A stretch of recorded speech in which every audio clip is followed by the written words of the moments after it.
comparable sets. If either A is subset of B or B is subset of A, then A and B are called comparable sets. इसका मतलब ये हुआ कि यदि या तो A B का सबसेट हो या B A का सबसेट हो तो A और B दोनों सेट तुलना योग्य माने जाते हैं। एग्जाम्पल, A सेट के मेंबर हैं AB, B सेट के मेंबर हैं ABC। तो हम लोग देखते हैं कि A के दोनों मेंबर B में हैं तो A B का सबसेट है। इसको ऐसे लिखेंगे सिंबल में, A is subset of B। तो जब A B का सबसेट है तो कहेंगे कि A और B दोनों सेट कंपरेबल हैं, therefore A and B are comparable sets. मतलब A और B दोनों तुलना के योग्य हैं। ऑपरेशंस ऑन सेट्स, समुच्चयों पर क्रियाएं।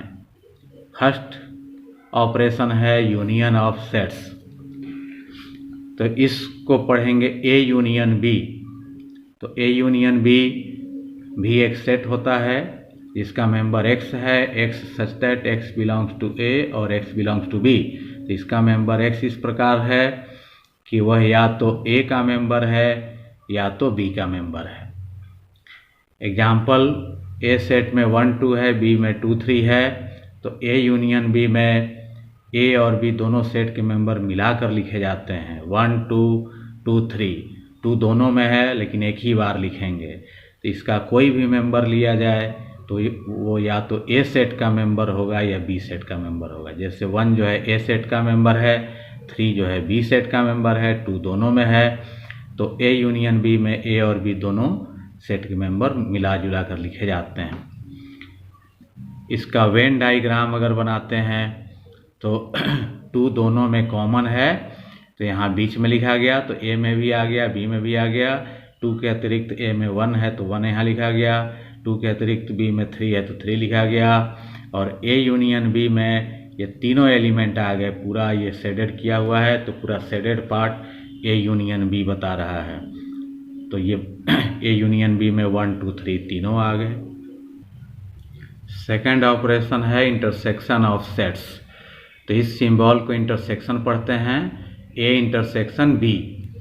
यह भी एक सेट है, इसका मेंबर X है, X such that X belongs to A and X belongs to B।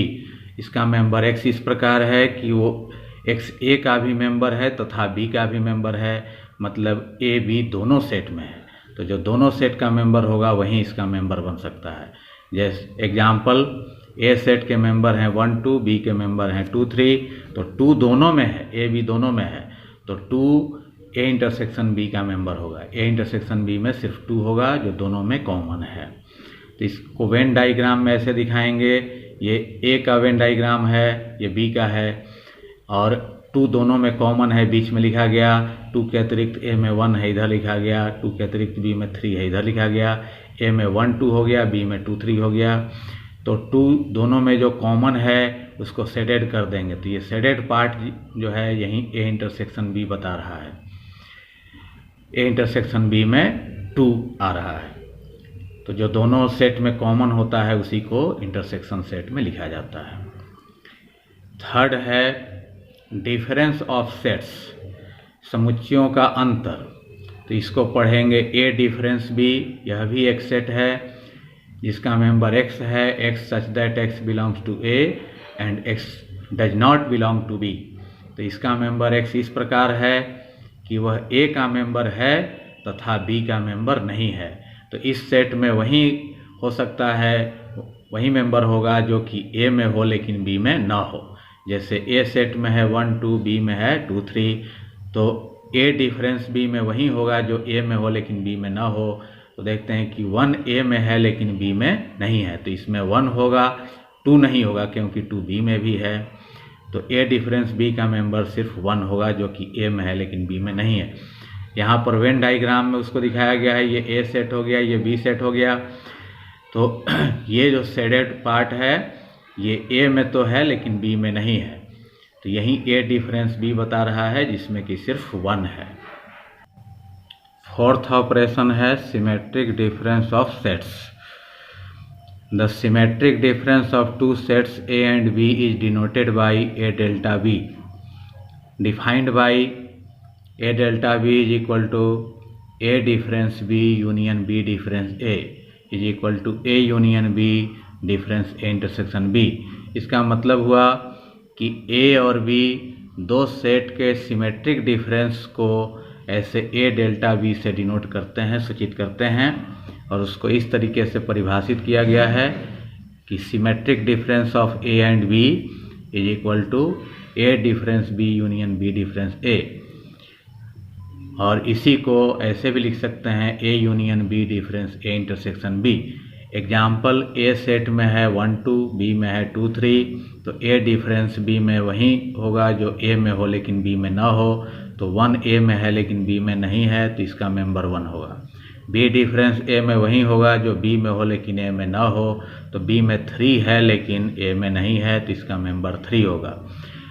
A symmetric difference of A and B is equal to होता है A difference B union B difference A. तो A difference B में 1 है और B difference ए में 3 है, तो दोनों को मिलाकर लिखेंगे तो 1 3 दोनों को लिखेंगे। तो ए और बी के सिमेट्रिक डिफरेंस में 1 3 दो एलिमेंट्स आ गए। और इसका वेन डायग्राम अगर बनाते हैं तो ये शेडेड पार्ट दिखा रहा है ए डिफरेंस बी जो ए में है लेकिन बी में नहीं है, जिसमें 1 है, और इसमें ये बी डिफरेंस ए हो गया जो बी में है लेकिन ए में नहीं है। तो दोनों मिलाकर इसका भी मेंबर मिला दिया जाए तो 1 3 हो गया। यही सिमेट्रिक डिफरेंस का वेन डायग्राम हो गया। और ये कह सकते हैं कि ए यूनियन बी में सब आ जाएगा तीनों। तो ए यूनियन बी में से ये छट गया है ए इंटरसेक्शन बी, तो ए यूनियन बी में से ए इंटरसेक्शन बी हटा दिया जाए तो जो सेट बचता है वहीं ए और बी का सिमेट्रिक डिफरेंस है। तो ये दोनों जो हैं ए और बी का सिमेट्रिक डिफरेंस ये भी लिख सकते हैं और ये भी लिख सकते हैं, दोनों एक ही सेट प्राप्त होता है। 5th है कंप्लीमेंट ऑफ ए सेट, एक सेट का पूरक। If U be the universal set and A is proper subset of U, then U difference A is called complement of A, denoted by A dash और AC और A bar। इसका मतलब ये हुआ कि यदि U यूनिवर्सल सेट हो और A U का प्रॉपर सबसेट हो तो U डिफरेंस A को ही A सेट का कंप्लीमेंट कहते हैं। इसको 3 तरीके से डिनोट करते हैं, सूचित करते हैं। A डैश या A के ऊपर C लिखा हुआ है ऐसे, या A बार से भी डिनोट करते हैं। दैट इज अर्थात A dash U difference A को ही कहा जाता है। तो U डिफरेंस A में जो मेंबर होगा वो U में होगा लेकिन A में नहीं होगा। उसी को सेट बिल्डर फॉर्म में ऐसे लिखा गया है, इसका मेंबर X है such that X belongs to U and X does not belong to A। मतलब इसका मेंबर X जो है U में है लेकिन A में नहीं है। एग्जाम्पल, U यूनिवर्सल सेट में 1 2 3 4 5 है, A सेट में है 1 2, A के दोनों मेंबर U में हैं तो A U का सबसेट है और U A का सुपरसेट है। इसी तरह B में है 2 3, B के दोनों मेंबर U में हैं तो B भी U का सबसेट है और U B का भी सुपरसेट है, तो U A और B दोनों का सुपरसेट है तो U यूनिवर्सल सेट हो गया। अब एक A सेट का कंप्लीमेंट A डैश को लिख सकते हैं U difference A। U difference A में वही होगा जो U में हो लेकिन A में ना हो। तो हम लोग देखते हैं कि U में 3 4 5 है लेकिन वो A में नहीं है, तो 3 4 5 इसमें होगा। इसी तरह B का जो कंप्लीमेंट सेट होगा B डैश, उसको लिखेंगे U डिफरेंस B। मतलब इसमें जो मेंबर होगा वो U में होगा लेकिन B में नहीं होगा।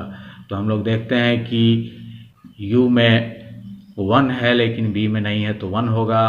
फिर U में 2 है, B में भी 2 है, 2 नहीं लिखेंगे क्योंकि B में भी है। 3 B में भी है, नहीं लिखेंगे। 4 U में है और 5 U में है लेकिन B में नहीं है तो 4 5 होगा। तो 1 1 4 5 जो है U में है लेकिन B में नहीं है, तो ये B का कंप्लीमेंट सेट हो गया। यहाँ पर दिखाया गया है इसी का वेन डायग्राम। तो ये रेक्टेंगल जो है यूनिवर्सल सेट हो गया, इसी के अंदर उसके दोनों सबसेट ए और बी हैं। ए और बी दोनों में 2 कॉमन है, बीच में लिखा गया, और ए में 1 भी है तो इधर लिखा गया, बी में 2 के अतिरिक्त 3 है इधर लिखा गया, और 1 2 3 यू में भी आ गए, और उसके अतिरिक्त 4 5 भी यू में है तो 4 5 यहाँ लिखा गया। तो रेक्टेंगल में 1 2 3 4 5 ये सब आ गए यूनिवर्सल सेट में। और ए का जो कंप्लीमेंट सेट है ए डैश, तो इसमें वही मेंबर होगा जो यू में हो लेकिन ए में नहीं हो, मतलब रेक्टेंगल में हो लेकिन इस सर्किल में नहीं हो। तो इस सर्किल को छोड़कर बाकी भाग शेडेड कर देंगे, तो ये रेक्टेंगल में है लेकिन इस सर्किल में नहीं है, मतलब यू में है लेकिन ए में नहीं है। तो इस शेडेड पार्ट में हम लोग देखते हैं कि 3 4 5 3 मेंबर आ रहे हैं, तो 3 4 5 यहीं ए डैश के मेंबर हो गए, एक एक कंप्लीमेंट सेट के मेंबर ये हो गए। Disjoint sets, if A intersection B is equal to 5 then A and B are called disjoint sets. यदि A intersection B empty set हो तो ए और बी को डिसजॉइंट सेट्स कहते हैं। एग्जाम्पल, ए के मेंबर हैं 1 2, बी के मेंबर हैं 3 4, तो दोनों में कोई भी मेंबर एक भी मेंबर कॉमन नहीं है, तो ए इंटरसेक्शन बी यहाँ पर एम्प्टी सेट होगा क्योंकि एक भी कॉमन मेंबर ए और बी में नहीं है।